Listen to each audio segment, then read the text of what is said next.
Welcome to the Bearded Tits podcast, the nature-based show hosted by me, Jack Perks. Each week I'm joined by a guest from the world of wildlife television, art and science. We take a light-hearted look into what makes these people tick and connect with the natural world so strongly, with new episodes out every Tuesday. Hello, good morning. It might not be morning for you, but it's morning for me, and I've got a very exciting podcast today because I get to drink lots of beer and talk about wildlife. And in today's show, I have Greame Denton, who is the managing director of From the Notebook, which is a company formed in 2012 to celebrate the diversity of British wildlife through the lovely drink that is beer. They donate money from each beer sold to help fund wildlife charities. Now, this is normally the bit where I hold my hand out and I ask for coppers for buymeacoffee.com, but today I'm going to ask you to do something a little different, and I'm going to ask you to buy one of Graeme's lovely beers, as they support a host of nature charities, including Butterfly Conservation, Nottinghamshire Wildlife Trust, Marine Conservation Society, BTO, and many more. So if by the end of this podcast you find yourself fancying one, there's a link below to them and you can buy them online. They are absolutely brilliant. I'm not just saying that because he gave me a load of beer, they are great. In today's chat, we sample 3 beers while looking at what gave him the idea to start the company, how much money has been raised for charity, and of course, hangover cures. Here's the chat. Well, thanks for joining me, Graeme. It's a pleasure to be here, Jack. Thank you for having me. This is probably the most excited I've ever been for a for a podcast because 1, we're together and normally it's on Zoom, and 2, just to describe for the listeners at home, my kitchen table is full of beer, which is great, which is how I like to spend the occasional night in my kitchen. Yes. I did think that of you, really. Well, we're going to be trying 3 of these beers today, talking a little bit about what kind of started you off with it all and the wildlife and the charities and whatnot. So what's the first beer that we're going to be trying? We'll try my personal favourite to start off with. You know, it's all downhill from there, really. The Arctic Tern. It's one of the first beers that I produced, and the story goes that it was whilst I was on holiday going to the Farne Islands and coming back off the Farne Islands, having a wonderful time, having my head pecked by the Arctic Terns and seeing the puffins, that I went into the local shop in Sea Houses to buy my local beer, and I was surprised that they didn't have anything bird-like to offer in terms of, like, I thought, well, surely if they sold a beer called Puffin here, that would sell really well. So I had this kind of seed in my head that that would be a bit of a money spinner, and so it came to pass later on. So shall we crack the? I haven't quite got the shake because I'm not there just yet. But I think I have tried this beer before, and I seem to remember liking it. And what percent is this? This is 6% by design. Blimey, right. The idea behind this beer is that when you go onto the Farne Islands, and you have to wear a hat because these lovely creatures, they do peck at your head. So the fact that it's 6% means that it will eventually peck your head as a beer. And what we try to do with all our beers is to get some of the characteristics of the bird or the animal or whatever we choose to go on the label to actually represent itself in the beer. So the Arctic Tern as a beer is kind of quite a pale looking beer, so it matches the plumage, and it's made with a couple of American hops, so that it's kind of quite hoppy and quite feisty. So well, you kind of get that. So cheers. Cheers. Let's try a little bit of this. Let's let the taste buds.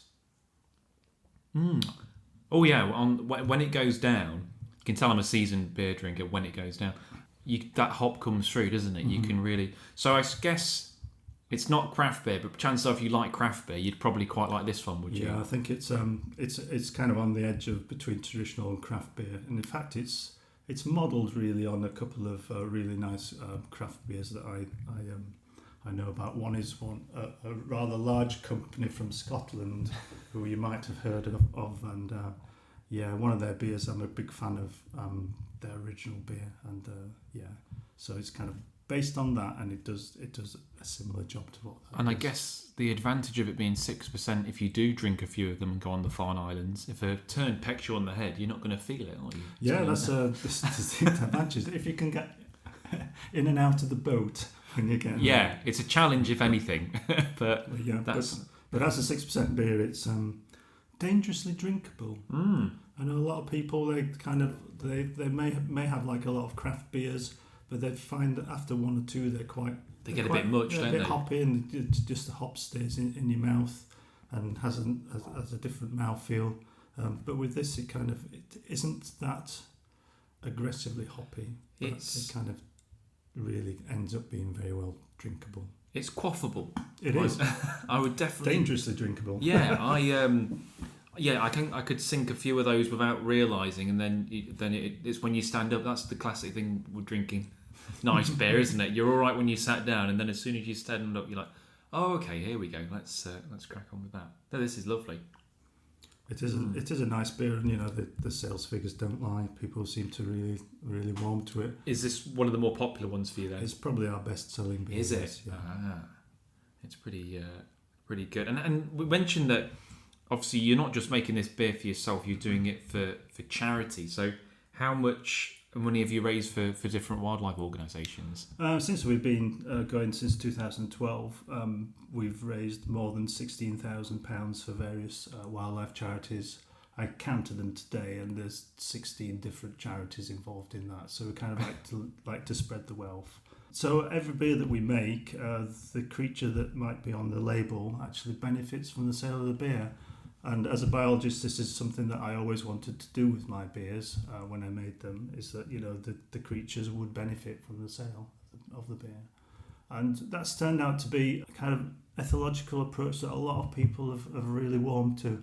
And certainly one of my best customers, which we might talk about later, he kind of like saw the potential in my beers, and he kind of buys lots of them from now. And we actually do make beers for the creatures that he's passionate about conserving. So where's the idea then to combine wildlife and beer? I know you said what kind of started you off in Northumberland, but why mix beer drinking or buying beer and giving it to wildlife charities? Well, I think there's a lot of people who like the outdoor life, who actually will subscribe to a lot of wildlife charities. So the fact that a lot of people will have a ramble and then go to a pub on a circular walk and then have a pint would be really enthusiastic about supporting wildlife in general. So that's part of the process. Also, I kind of wanted to have this kind of idiosyncratic approach whereby you could kind of make a beer for almost any species just by kind of thinking about how we would make it, what the hop bill would be, what malts you'd use, what colour it was going to be, what aroma it might have, whether it was an aggressive beer or a non-aggressive beer, and all those things. So it seemed to be a really good match for having a brand. Yeah. So I was looking for something that would be a brand, and I wanted it to support wildlife. So this was the way we make wildlife-inspired idiosyncratic beers absolutely fitted the bill. And you can see from the labels that we've kind of managed to do that in the label form themselves. I know the people at your podcast can't see it, but if you looked at our website, then you'd be able to see that we kind of have a label that's in the style of somebody who's out there in the field and does these wildlife sketches of various creatures that they're interested in, and then annotates them with showing what the distinctive features are of that particular creature. And that's the style of the label that we have. It's a wildlife enthusiast in the field, surrounded by the creatures that they're passionate about. You were saying earlier, like you've not done a spider beer, but you were contemplating it, but you were trying to give the beer a bit of bite, like kind of simple. Obviously, you think of a spider having a bite, and then if you do something like a blackbird, that beer is going to be a little bit darker. So you're taking the characteristics like you were on about. I think it's quite a nice way to kind of marry the couple up. It is, and you find out after you've done a few that you can kind of almost not cheat, but you kind of like spread the boundaries of what you might be able to get away with. But on the whole, it's quite easy to choose a particular creature and then get a beer that really suits it. And I think we managed to do that with a lot of a lot of the beers we've had. What we do struggle with is something that might be blue. There's like not very many beers are blue, but things like we make the Red Admiral. It's really easy to get red into beers, and like you said with the Blackbird, then that you'd think that would be kind of a dark beer. We've made ours as we call it a mellifluous mild, which kind of suits the creature even more so. And yeah, we just go from that. And one of the ones that I'm really pleased about is the Roseate Tern, which we do for the Roseate Tern Life Project on Coquet Island in Northumberland. I met up with the site manager there, Paul Morrison, way back when we went to the Amble Puffin Festival. Would you believe they have an Amble Puffin Festival? And we were selling our Farne Island-based seabird beers there, and he said, well, why don't you do a Roseate Tern beer for us? So what we tried to do with that beer, and I've had an instance here. Oh, you've got it with you? Yeah. Ah, okay. Basically, we tried to incorporate a kind of rosy hue into the colour to make it distinctly different from the Arctic Tern. Yeah. And so we used something called crystal malt to go in there, and we brewed it and we made it. And what we found is it's kind of the because it's more malty and less hoppy, it was much more of a mild beer, a kind of less aggressive beer than the Arctic Tern. And I got anecdotal evidence from Paul Morrison when he's been doing surveys on the island, whereby he will go to a nest box which had got roseate terns in it, and he'd lift the lid, and the birds would just walk along, let him do the census, and then when he'd finished, they'd just walk back into the nest. So kind of they're not as aggro. Yeah. Meanwhile, the Arctic terns would be trying to peck his head and drill into his cranium. And so the difference between like the Arctic tern as a beer and the roseate tern as a beer in terms of their attitude works really well in the profile of the beer that we've got.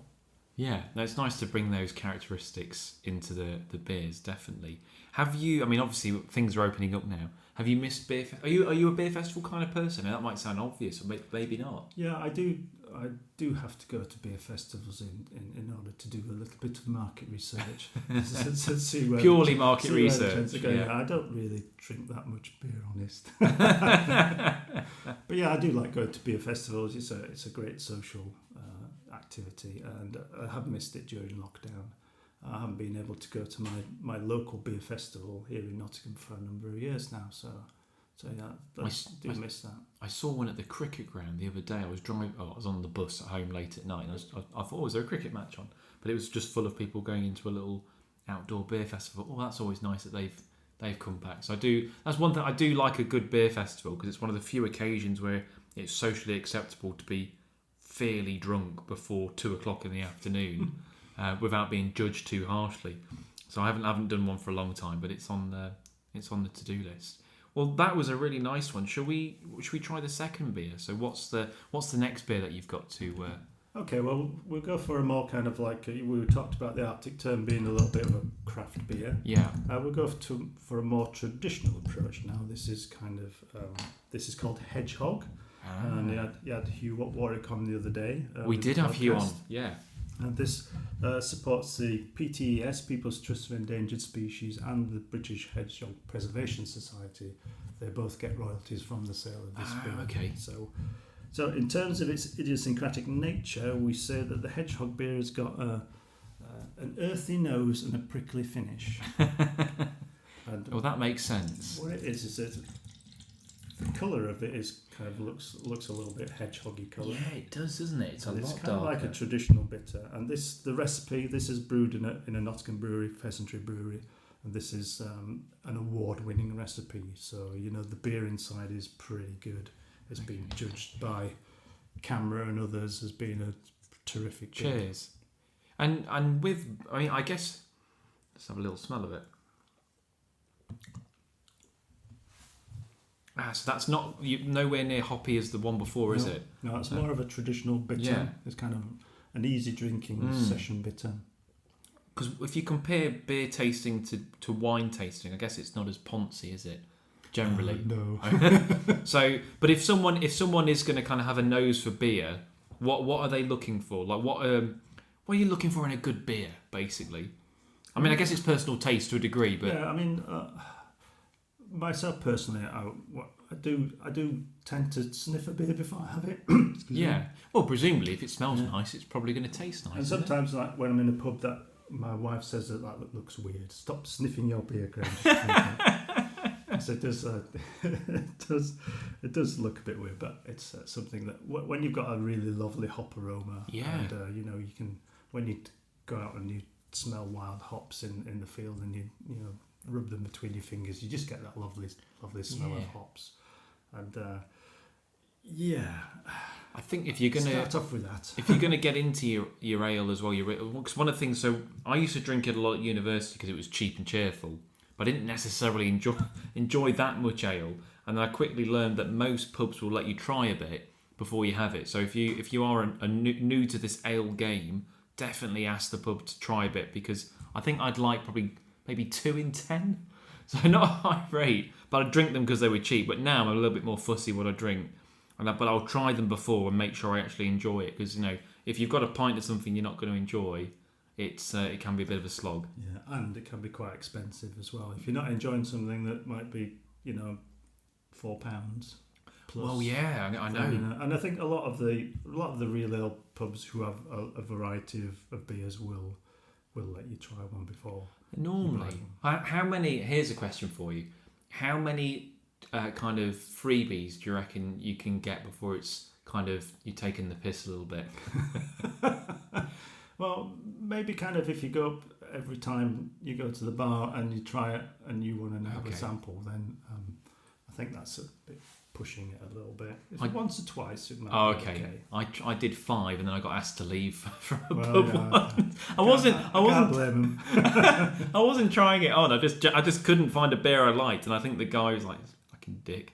And then eventually they just said, "Look, you got to buy a pint or go." I was like, well, I don't like any of the beers, and then they go. So don't do 5. It would be my advice. Try a couple and then. I'm normally quite lucky because I like all beers, so there's not very many beers that I won't try or drink, and I kind of try them by pints. I just kind of you live a dangerous life, Graham, don't you? But sometimes it might be the bottom of the barrel, or it might have gone off for some reason, or they might not have cleaned their pipes. Yeah, I'd always take it back if I didn't think it was the beer that the brewer would like to serve. And you were saying with your beers, if people want to try, and we'll get on to plugging this mercilessly at the end, but before we get there, you're not likely to find this in a pub, are you? You've got to buy this online, with a couple of exceptions. I kind of made a conscious decision. I did sell the beers in casks, but my kind of business model doesn't afford me much of a profit margin doing that. So I just decided to do bottles in the end. It's really hard for me as a kind of, I don't have the brewery myself, so I rely on my collaboration with breweries around the country to help me make these wildlife beers. And so, when you're the middleman, you just get squeezed from both sides. So, the breweries might put their prices up and the wholesalers want the product for less, and you just get squeezed in the middle. So as a kind of business model, it's not that great, but as a kind of hobby, which it is now, because I'm retired and I don't do this to make money for myself, then I'm quite happy to carry on giving. Sensibly, all of my profits go to the wildlife charities. I don't really make any. I don't take a wage. Don't make any money from it. So I'm just in it for them, really, and I enjoy doing it. Yeah, I was going to say, obviously you do it to help them out, but you enjoy the process, which is one of the reasons you're doing it. And I suppose an easier way for people would be, hopefully, fingers crossed, when Bird Fair opens, let's say next year, you generally are there selling your wares, aren't you, with the bottles of beer? I am. It's probably, I don't do that many trade fairs per se, and obviously I haven't done many for the last couple of years.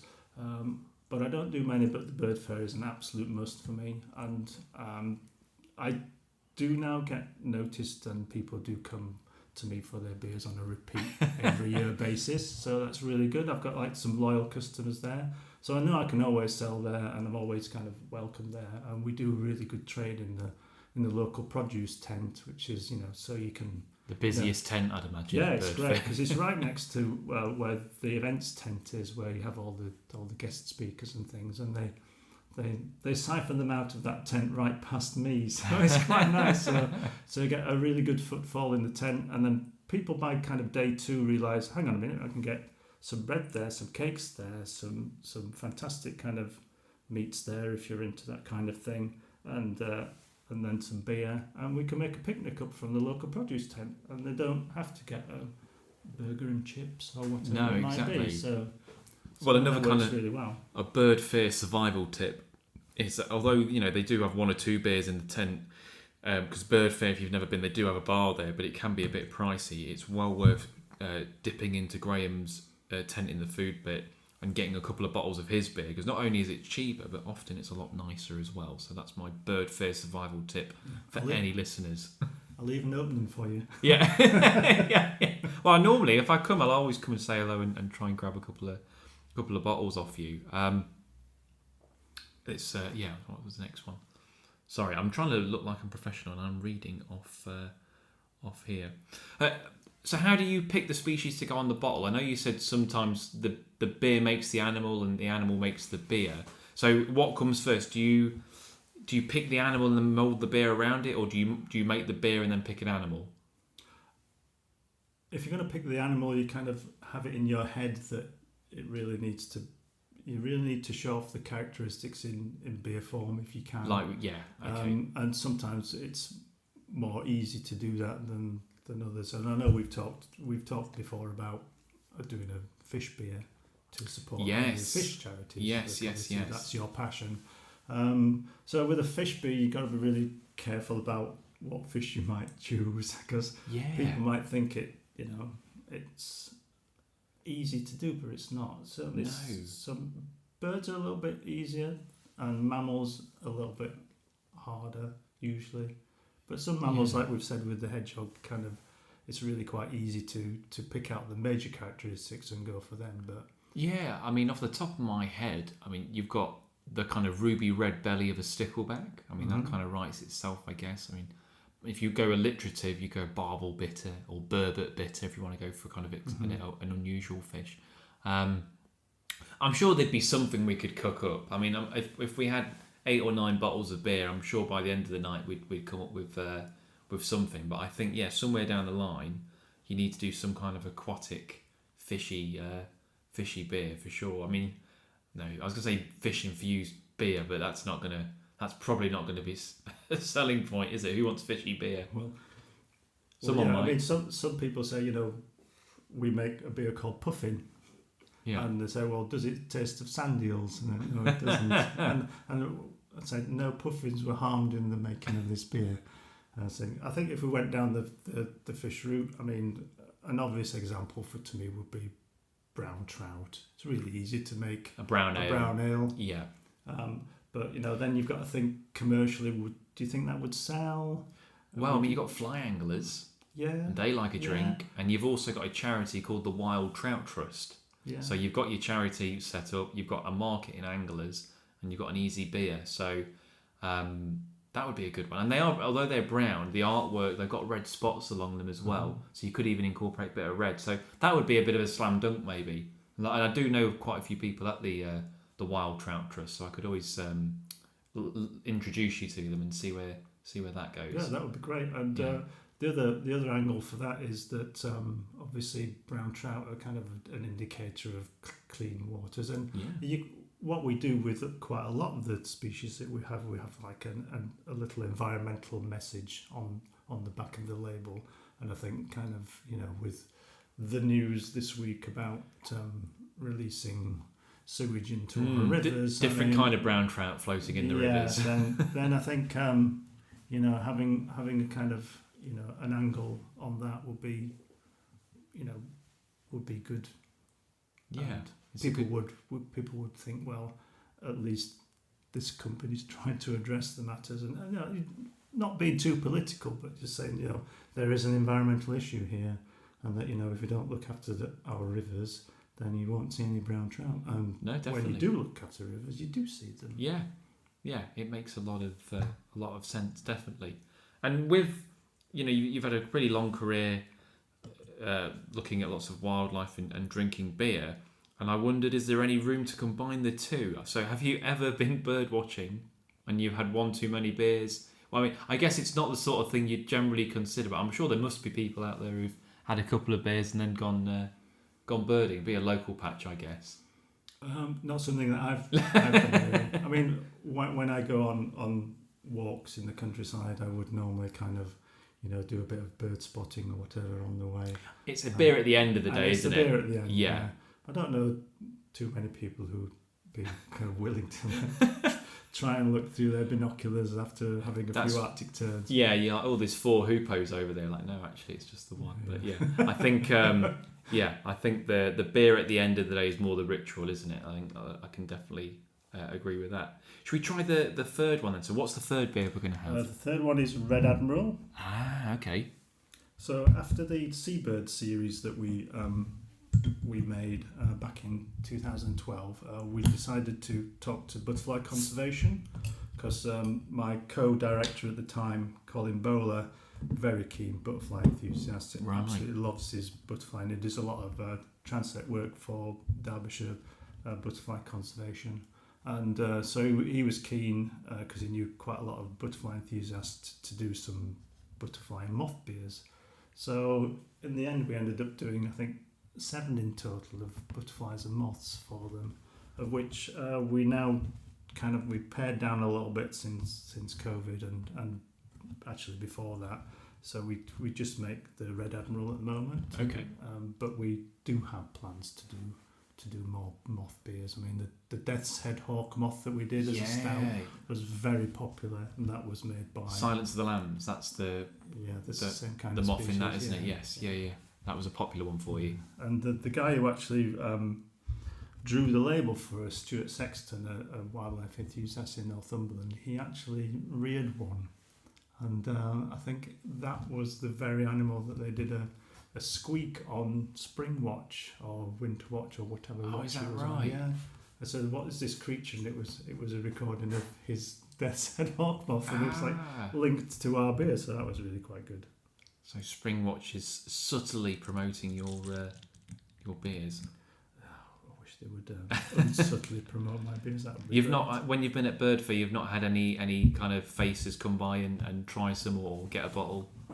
Yes, because good friend of mine from university, Mike Dilger. Ah, okay. I always try and meet up with him when I go to the Bird Fair and have a little chat about the good old days back when we were students, and he likes the golden ale, so it's not a hard sell then. No, it's not a hard sell, no. Lovely. So this is a Red Admiral. So okay. if you look at the colour. Cheers again. Cheers. Thank you.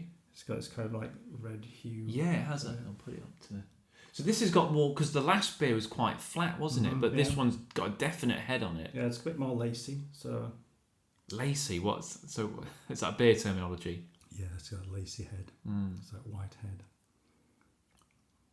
Oh, that's nice.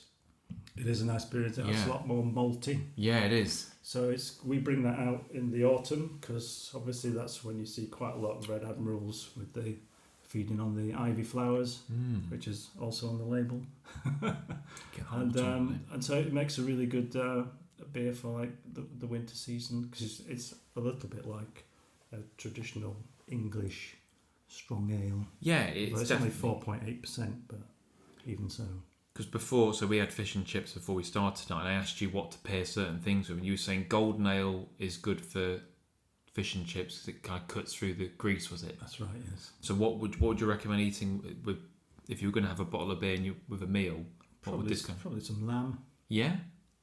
And a more hearty Sunday dinner sort of stuff. Or some kind of pumpkin.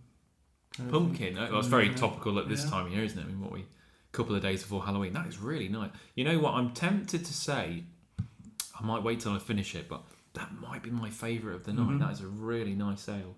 It's always been a really popular seller. And I'm not generally a fan of ruby ale, but that is lovely. That is I need to put it down at some point, but Obviously, we've got because to spoil the illusion, we're not drinking the whole bottle while we're doing it. We're not chugging bottles in between these, but we will finish them afterwards. So I will look forward to giving that one a go.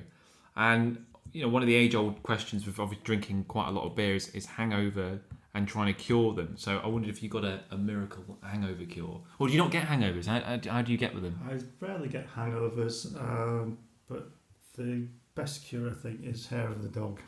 Do you reckon? Mm-hmm. Ooh. That happened to me once when I'd been to a stag party. Okay. I woke up in the morning and tried all the kind of normal cures. Cooked breakfast. Yeah. Didn't work. Then like Mars bars and things, or crisps to get like kind of salt and so it didn't work. Cups of tea didn't work.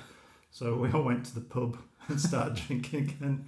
And after a few pints of Guinness, I was fine. But then, what do you do when you get a hangover the next day? Well, you just don't drink as much after that session. You wean yourself off the headache. I might give that one a go. I mean, normally I get up, try and have a shower, eat something, go for a walk. If that doesn't work, then I'm just in for it for the day. But I have to admit now, I mean, I'm hit 30 now. I only need to look at a pint of beer, and I get a bad head. Then I don't know how I used to do it. I used to drink an ungodly amount of alcohol when I was at university, and I'd get up the next. I'd turn up to a 8 o'clock lecture, bright and fresh and bushy tailed. And now I'm more or less in a coma. If I get hungover, I just can't hack it anymore. But well, your liver's getting older. my liver has, I don't think I'm an alcoholic, but it's been put through its paces. Put it that way. In my early 20s, it was put through its paces. So maybe I could do for a couple of months off or something, because they recover. The liver's got a remarkable capacity to recover, hasn't it? If you give it a chance. It has, yes. Yeah. So maybe I need to give it a little bit of a rest. Yeah. I don't think you're an alcoholic, though. No. I hide it well, don't I? I hide it well. Oh, is there a species? And we mentioned fish. Then, is there a species you'd like to get on a bottle of beer? Then, is there one charity or a species that I'd love to do a beer on that? Yes, there is, but I don't want to tell you on microphone because it would be commercially it could be quite lucrative, I think. And okay. I've had an idea for it for a while, and I think it'd be a fantastic beer. Okay, all right then. Is there anything that? Okay, so not the most then. Is there anything then that is not going to bankrupt you if we talk about? Is there something else that maybe you were thinking about? Well, there are a few species that I've done, and we touched on it before. The Death's Head hawk moth that we haven't done for a while, and I'd like to resurrect. I think visiting kind of those old ones would be a good idea.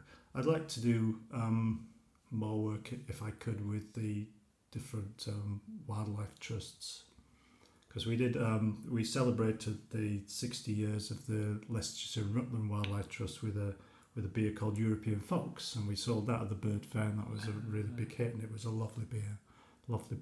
You'd think that would go well in Leicester because of the football, wouldn't you? Yeah, and we'd like to brew it again with a Leicestershire brewery. Yeah, and then the idea might be to have representation of the wildlife trusts around the countryside brewing locally for them. Yeah, and I think that would work well. And I must say, I'm really proud that we just brought out a beer for the Nottinghamshire Wildlife Trust, our first one. Oh, brilliant! What was? It's the Sand Martin. Oh, because of Attenborough and places like that, when you get they get a lot of sand martins there, don't they? So this is the first beer where we've tried to make it idiosyncratic, because of its habitat rather than the bird itself. Oh, it's literally got the hide. It's got the hide at Attenborough. Right. I mean, basically, it's a really good story for Nottinghamshire Wildlife Trust that they built a special hide bank for these lovely creatures, and we thought, well, why not celebrate that on the label, and obviously we support. Do they sell it at Attenborough? They do. They good. Do. So we've recently started. I think we've been there for about a year, maybe a bit more, selling beer at Attenborough. It goes really well. Obviously, it's kind of right product in the right place, and that was a bit fortunate that we got in there because a friend of a friend worked there, and they were looking for a brand having their new farm shop and deli area. Right. And then someone mentioned From the Notebook, and and I think they're really pleased with the products and how they're selling, and now we do a beer that supports them.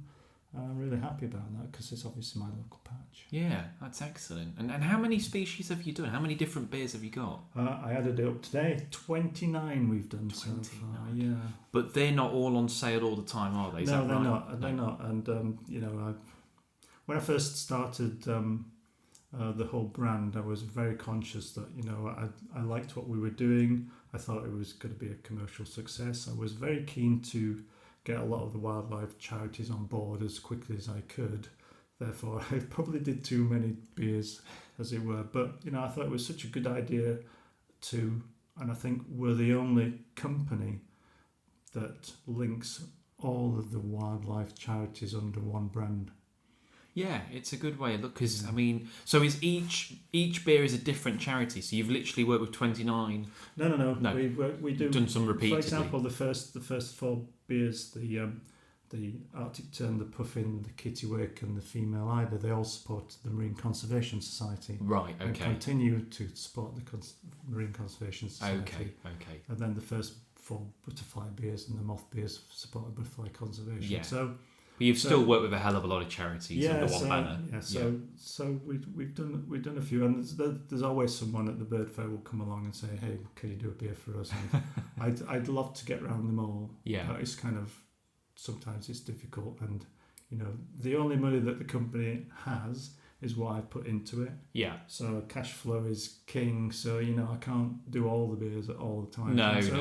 But a lot of the species lend themselves to being seasonal beers. So, with the likes of the Red Admiral, we bring that out in the autumn. We had a lovely beer that we brought out. Orange Tip would be like, the first indicator of spring when it's on the shelves, and things like that. So, and a lot of the seabirds, we kind of time their availability to when the breeding season is. So spring, the seabirds, they spend their time out at sea and they only come onto land to breed. So that's what we do. We make them available for when the customers know that they're out there and they're watching them. Yeah. So hopefully we've whetted the appetite enough of listeners. So if people would like to buy a bottle of beer, maybe as a Christmas present to an ale-loving birder or just anyone who enjoys a bottle of beer, where's the best place for them to grab one? Probably online, because basically all of the beers that we have at one particular time go to my distributor in the northeast, because they all started from up there. Yeah. And so he and she, Stephen and Katrina, they've been with me from day one. They're really supportive, and their links on my website, and all the available species that we'll have at any time are available through them. And we have things like special packs where we have like maybe a kind of ape special. I saw those. Yeah. Kind of collection box and things, and then we've got what we call our biodiversity beer box, where you can kind of mix and match the species that you want to put in. So it might be some creature that you're really passionate about their conservation, or it might be the style of the beer that you like. Whatever lights your candle, then you can have it as a fantastic Christmas present for people. So that's offthenotebook.com, is it? .co.uk? From the notebook. From the notebook. .co.uk. Okay. Well, I'll put a link for it in the description anyway, just to make it nice and easy. But look, it's been an absolute pleasure having you on. Always good to chat about wildlife and beer. And I think it'd be rude if we didn't finish off a couple of these beers. So we'll leave the listeners there. But thanks for coming on, Graeme. Thank you for having me, Jack. Thank you. That was Greame Denton from Off the Notebook. They were some great beers. I've already finished them, so they were fantastic. I might start making a habit of having several beers during podcasts. I think that might be the new model. If you want one of Graeme's beers, the link is below, and it's offthenotebook.co.uk, and you can find them all there. They're a great present for people who like beer and wildlife, so why not combine the two? Don't forget you can follow us on Twitter @TitBearded and the Facebook page The Bearded Tits Podcast. You can also check out the YouTube channel Wildlife Exposed TV, where you can watch most of these interviews and see our faces, because why wouldn't you want to see our faces? Next week, I've got Tanya Esteban, and this time it actually is her. If any of you are regular listeners, you know a few weeks ago I said she was coming on. we had to reschedule. She is actually on next week because we've already recorded it. She's an assistant producer and worked on multiple Attenborough series, including the recent series The Mating Game, as we chat all about filming animals' sex. What more do you want? This has been the Bearded Tits podcast. I've been Jack Perks, and I'll see you next time. Cheers.